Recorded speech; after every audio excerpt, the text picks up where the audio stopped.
This episode of Breakthrough Success is brought to you by Jobber. Jobber is your business command center. The easy-to-use app powers your sales, operations, and customer service all in one place. Go check them out at getjobber.com/im/breakthrough to receive 20% off your first 6 months. What's up, Breakthrough Success listeners? Marc Guberti, the podcasting coach here, helping people launch, grow, and monetize their podcasts. And a great skill for all of us to master is ultra learning. What exactly is this skill? That's what we're going to get into in this episode, where we can learn all these different skills that allow us to outpace the competition and really thrive on a personal level. So the guest who joins us today, he is a writer who undertakes interesting self-education projects, such as attempting to learn MIT's 4-year computer science curriculum in just 12 months and learning 4 languages in 1 year. What is the secret behind this? It's Ultralearning, and that is the name of his latest book, where he teaches people how to master hard skills, outsmart the competition, and accelerate your career. So our guest who joins us for this episode of Breakthrough Success is none other than Scott Young. Scott, welcome to the show. Oh, wow. Thank you. Thank you for having me. Scott, I'm so happy to have you on Breakthrough Success, and I'm looking forward to talking about Ultralearning because Sure. I feel like for any person, if you want to accelerate, then being able to learn at this ultra level will really give you that big edge. So just for some background, can you talk about how the book Ultralearning came to be and what were some of the big findings that you had while writing that book? Yeah. So the idea for the book came from just encountering these people who were doing, pretty incredible things with learning, meaning that they were accomplishing something that involved learning difficult skills or difficult ideas, and often doing it in a shorter period of time or without some of the usual constraints that we expect, such as, going to school for 4 years or spending a lot of money on tuition and tutors and these kinds of things. And so I was very interested in this topic for a long time. And I've, as you mentioned, I've done a few projects of my own. And so I wanted to get a book that would sort of bring together some of these really interesting stories so that you can learn from them and apply it in your own life, but also to try to dig into what does it mean to learn things well in the first place? What is going on when you are acquiring skills, when you're learning knowledge? And if you understand that process, then you can make improvements to it. So even if you're not planning on doing something super extreme, you might want to get better at something in your own life. And I think it makes sense to spend at least a little bit of time to figure out what that process is and how you can get better at it. And I really like that idea of just speeding up the time and thinking about the processes and systems that will allow us to get from point A to point B faster. And I mean, just one of the things, like right away, like reading your bio, like learning MIT's 4-year computer science curriculum in 12 months, learning 4 languages in 1 year. I mean, Scott is doing as he says, like he's telling people like, hey, you could learn this a lot faster without having to go through this like 4-year education process. But it's really a specialized approach. I'm wondering, how can we apply this to any skill that we want to master? Yeah. So as I said, I think the way that I divided most of the book up into is these 9 principles. And these principles are not things that just apply to learning languages or learning programming. They're basically descriptions of how your mind works, how it works when you're actually learning something. And so some of these principles I think are actually pretty underappreciated. They're not very well known. And so it's very easy to get in some effort where, you're going to get better at some skill, whether it's programming or public speaking or painting or what have you. And you don't realize that there are these principles at play. And because you don't realize it, you accidentally make missteps that can actually lead to dead ends. So the way I like to phrase it is not so much in terms of, well, you can do this and then it'll shorten your time down to 10% of the normal time, but rather to think about how often we get stuck in life, how often we try to grow our business and it doesn't go anywhere. We try to change careers and we can't, or we think that we want to learn something and it just never goes anywhere. And so my whole goal with this book is to help people get past those dead ends and really get past that feeling of being stuck, Yeah, and I feel like a lot of people, they do have dead ends with any big goal, like they have obstacles, they have things that feel like insurmountable. And I feel like that's a big area we should tackle, like in your experience, because we all have this kind of dead end feeling where we feel like we're stuck. We feel like we can't go anywhere. How do we get ourselves unstuck and able to see our goals through the finish line? Well, yeah, and I think just the attitude of learning is so important here. Just the ability to say to yourself, you know what, if I was able to learn this skill or learn this new subject, I might actually be able to change my life. I think so many of us, our only experiences having, learned something have just been through the things that we've been pushed through. So we, push through some degree and then we're at a job and we learn what's on the job.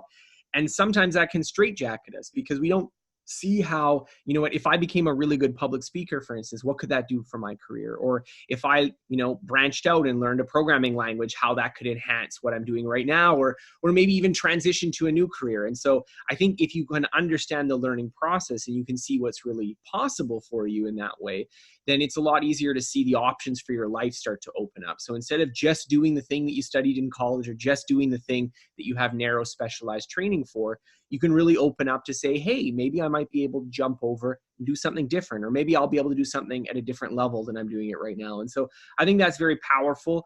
And I think that the ability to understand how learning works is pivotal to actually making that happen. And I like how you're telling us to expand a little bit and think beyond what we already know. I mean, for a while, like with me, it's been marketing and creating products and selling, but in college, I opted to go to finance major route. I could have went marketing. That definitely would have helped me a lot more in terms of like GPA and stuff like that. But I chose finance. And one of the things that I really learned how to do there was like create spreadsheets, create these different projections. Like I have a whole spreadsheet based on like how my dividends grow and stuff like that. But that inspired me to create a spreadsheet for my income, for like how many clients am I getting. So now I have all these different spreadsheets for different parts of my business that I would have never thought of if I didn't have that experience. So very similarly, there's this big goal that you have, this big skill you're trying to master. But if you go expand your horizons and you master different skills, the processes and systems you use to master those skills can be carried over to the skill that you have been working so hard to master. Definitely, definitely.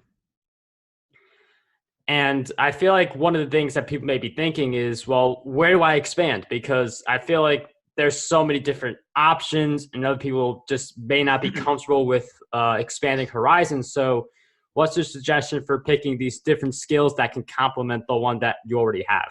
So that's a really interesting question. And you know what? It's funny because one of the people that I cover in the book is Tristan de Montebello. So Tristan de Montebello and I have known each other for probably about 10 years. We were friends and he had kind of dabbled in a few different careers. He had done a little bit of web development. He did a little bit of business consulting. He worked at a cashmere sweater startup in Paris for a while.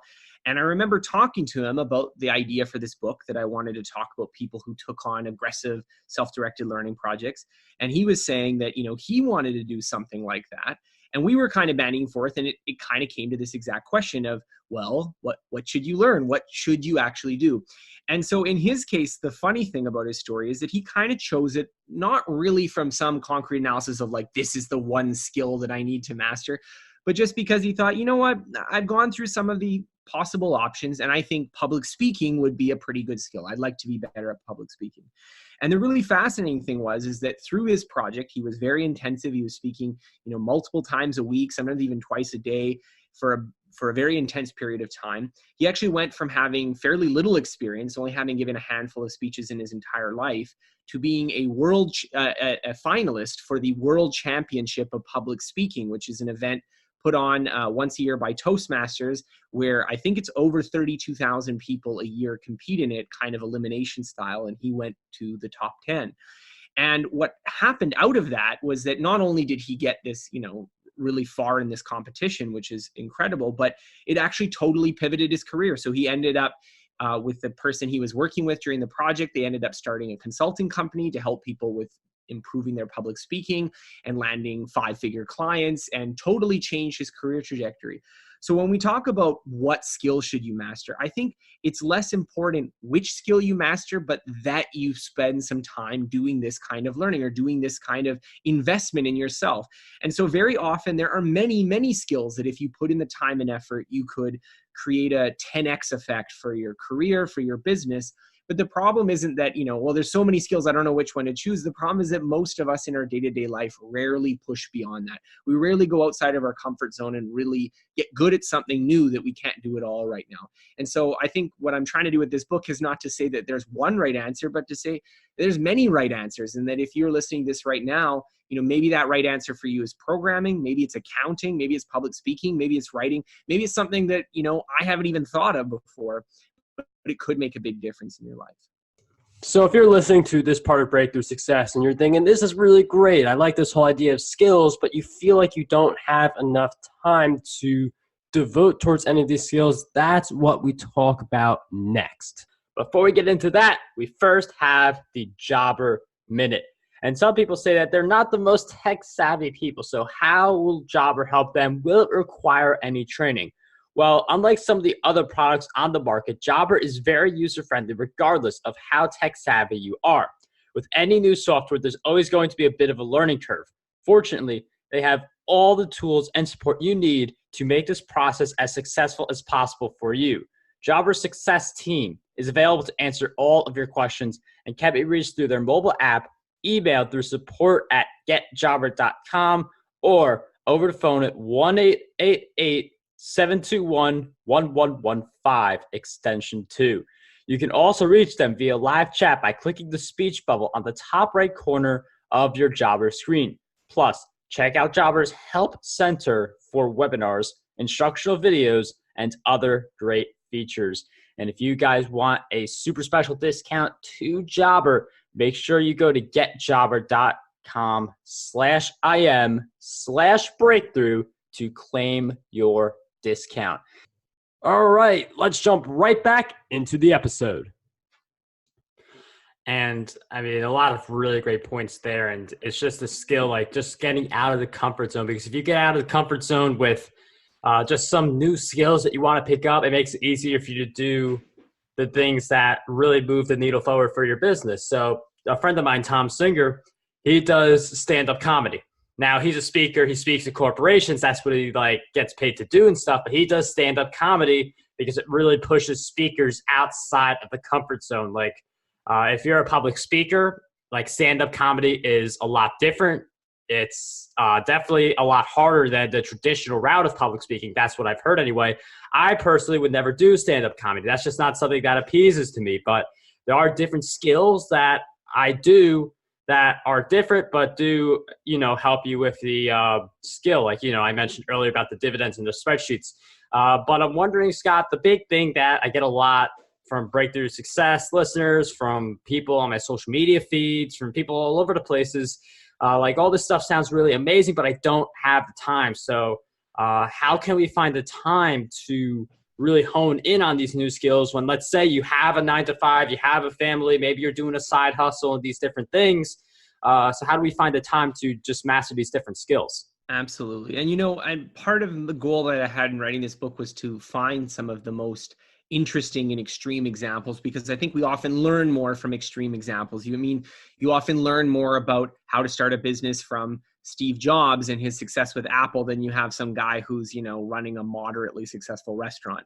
And I think that it's often useful to use these extreme examples to figure out what are the principles, what are the ingredients that go into being successful at this, even if you're not planning, let's say, to start a huge company.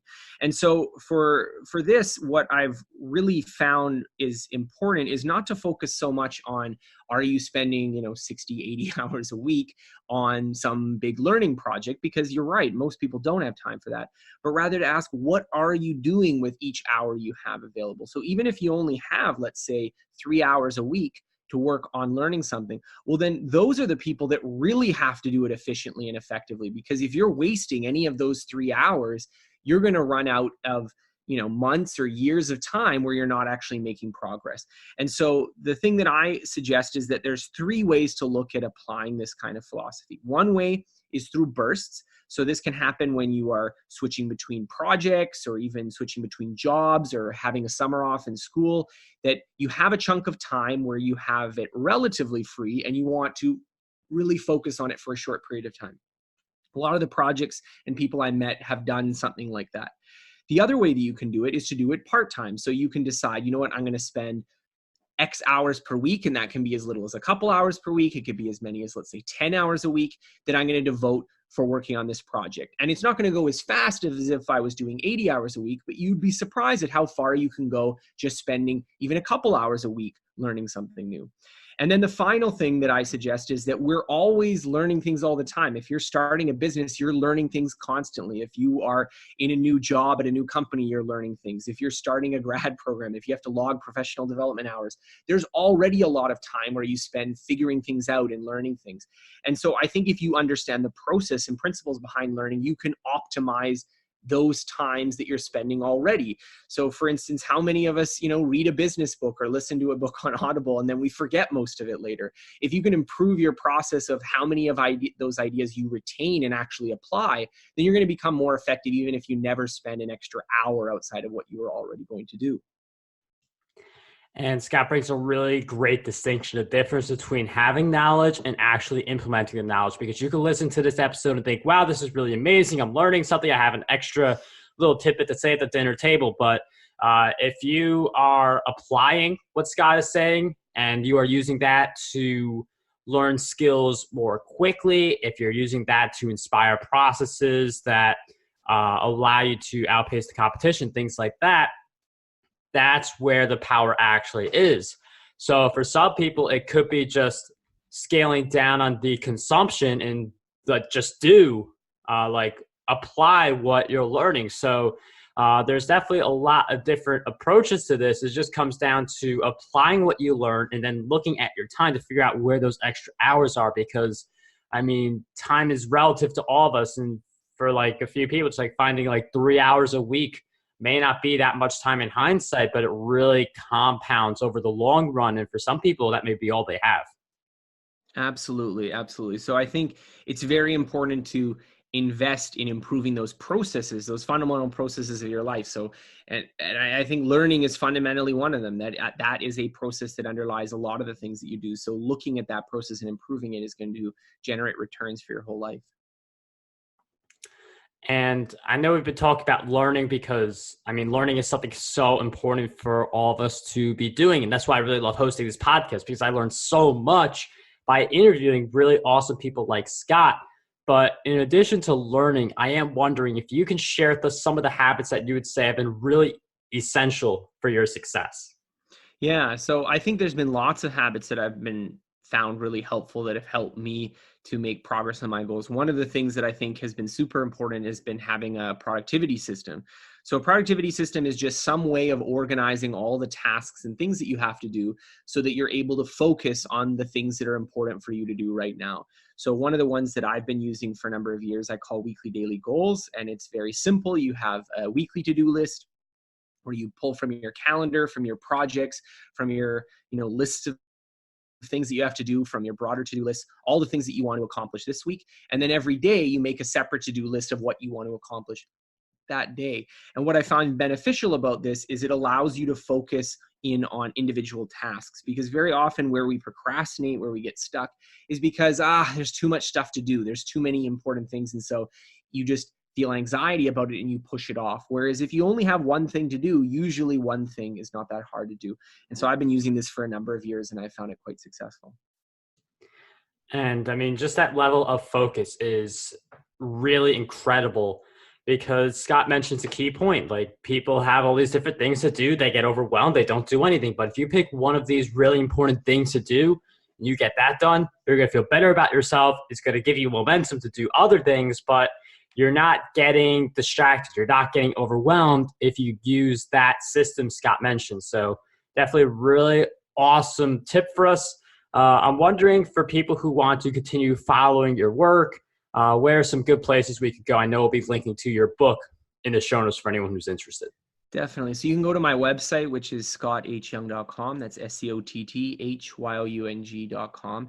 And there I have over 1,000 articles about habits, personal development, improvement, and lots of the things that I know that you and your listeners like. as well as a podcast where I have my ideas in audio form. So if you want to listen to them instead of just read, that's also possible. And then I also recommend checking out the book Ultralearning, where we didn't get a chance to talk about the 9 principles, but there are 9 different concrete ideas that you can apply to improve how you get better at things. And so you can get that book on Amazon, on Barnes & Noble, on Audible, if you prefer listening to books. Really, wherever you get your books from, you can find it. Scott, thank you so much for sharing your website with all those free articles and your book, which I would recommend anyone listening to pick up their copy. We'll also throw in a link to schedule a free strategy call with me, marcguberti.com/strategy. If you want to learn about start, grow, make money with your podcast or YouTube channel, definitely use that link. But once again, Scott, thank you so much for coming on the show. It was such a pleasure having you on Breakthrough Success. Oh, thank you so much for having me. Scott, once again, thank you so much for taking the time to be on Breakthrough Success. Our next episode is going to focus on a business formula for anyone who wants to be successful in business. That's going to be the formula we unveil in the next episode. We have a really great guest for that. And also, you guys may or may not know, but I recently launched a new podcast called Ditch the Job. We just came out with 5 new episodes. It focuses on how people go from their 9 to 5 to being able to ditch their job and grow their own business. So if that sounds like something that you'd be interested in, definitely make sure you guys check that out. It's on all the podcast players. Could be a good thing to listen to in between Breakthrough Success episodes. But anyway, I'm greatly appreciative of you guys listening. What I want you guys to do is to dream big, achieve greatness, and unlock your potential today.